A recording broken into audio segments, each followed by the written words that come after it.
If you find yourself with a camera in your hand and want to learn how to use it, please subscribe to this channel, like the videos, comment below. Hey Photos photographers, I've been thinking about what is going to be the biggest benefit for y'all right now, and it's something that I'm actually learning and going through right now. So it's a good time for us to be able to go through it. The overarching topic is selling, but this is actually almost so complex that I'm going to break it up into 3 videos. So we're first going to be talking about simplification, or to simplify our shot. And there's 3 things that I find important. This isn't perhaps the most typical photography topic, but it's a business principle. And if we don't run our photography studios and taking our images or selling our images like a business, then we're not doing ourselves a good service. So overarching topic, selling. First part, number 1, I guess, is simplifying. So to simplify, here's what I mean. Here's the big 3 things. Only leave as much as is needed in your photo. And a lot of times, artistically, people will say, well, that's minimalism. It sure is. But if you go and search minimalism, you're going to see a whole lot less in a photograph than might be needed in your shot to drive the emotion or to give the proper visual to communicate everything that you need to communicate. So that's why I'm not teaching today only on minimalism. I'm bringing this up as far as don't add more to your photograph than you need. So in a sense, yes, I'm teaching minimalism, but I'm not really teaching the artistic style. Number 2 is cropping is going to be important. Not just to return the size ratio of what you're looking for, 3x4 or any other ratio proportioning, but if there's something in your photograph that you don't want to appear and you didn't see it when you were taking the image, there are ways of being able to reposition your subject and crop that item out. If that's not possible, in this instance, I suggest doing a Photoshop or some editing software tool and clone it out or copy it out somehow so that it doesn't appear as if the photo is edited so much in post, and it'll avoid your having to spend so much time doing that post-processing anyway. Number 3, make space. And making space really is super important, not just so that when somebody's viewing your image, it allows the viewer to breathe or feel as if as it's often said, that the image can breathe.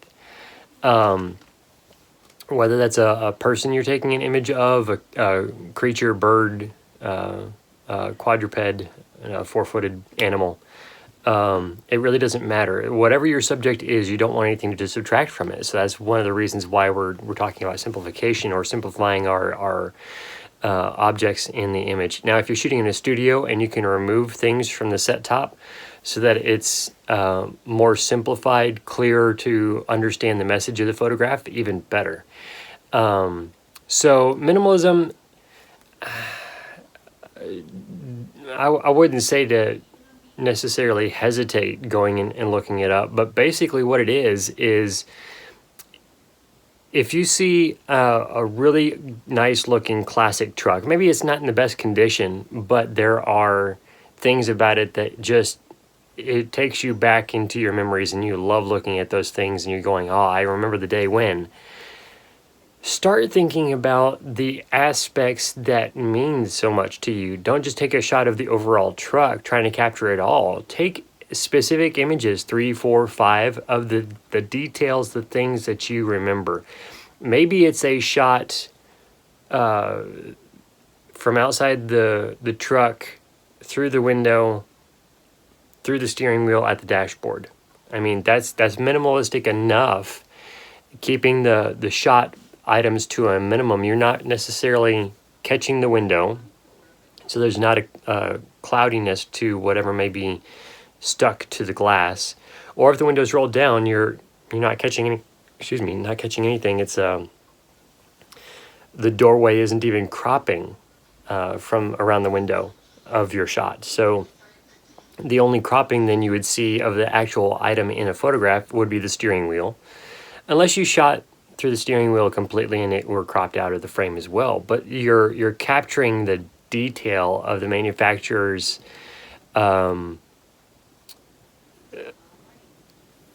I guess the symbols and the items, the gauges of what the dashboard looks like. So that's keeping things to a minimum and keeping things clear without being overly attached to detail and adding more into a shot than a viewer is going to be able to see. It's keeping things simple enough that it reminds other viewers of the same type of nostalgia that you are reminded of with these items. Cropping. We talked about cropping from around the door frame with the window, and then the I lost the word, steering wheel. So those are forms of cropping because they are used to frame. However, I wouldn't rely on that all the time. I would suggest actually doing the crop in post as well if you decide that you like a closer up shot from what you took in your camera.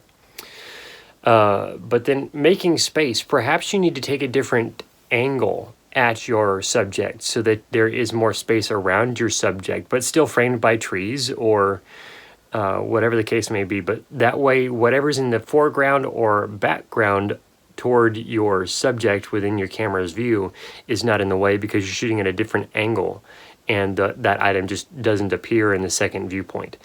I can't really think, when I was thinking in illustration in my head describing what I was just speaking to you, I was thinking, because I mentioned being framed by trees, I was thinking of portraiture of a young lady out in a small clearing, and there's trees that you can use to frame either side of her to kind of frame up the portrait. But then this weird thing popped into my head, and I don't even know why, but a fire hydrant was either in front of her or behind her. And why that would be in a field, I have no clue. But obviously that would be a distraction. Why would a fire hydrant be in the field? Was that placed there? Why? It obviously distracted. So the point of the portrait would be to see the young lady instead of the fire hydrant. So be mindful of those things. Perhaps it looks like it's supposed to be there enough that it's not as distracting as a fire hydrant would be, but it's still distracting enough because it's not needed in the photograph. So thank you so much for watching, and we appreciate you watching. If this content, which for me has been important for me to learn and to go through again, but we look forward to seeing your comments below and how it has helped you, and a thumbs up for the video so that others can see this and learn from it as well. If you're not yet a subscriber, we would love to have your subscription. Thank you so much. God bless. For me has been important for me to learn and to go through again. But we look forward to seeing your comments below and how it has helped you, and a thumbs up for the video so that others can see this and learn from it as well. If you're not yet a subscriber, we would love to have your subscription. Thank you so much. God bless.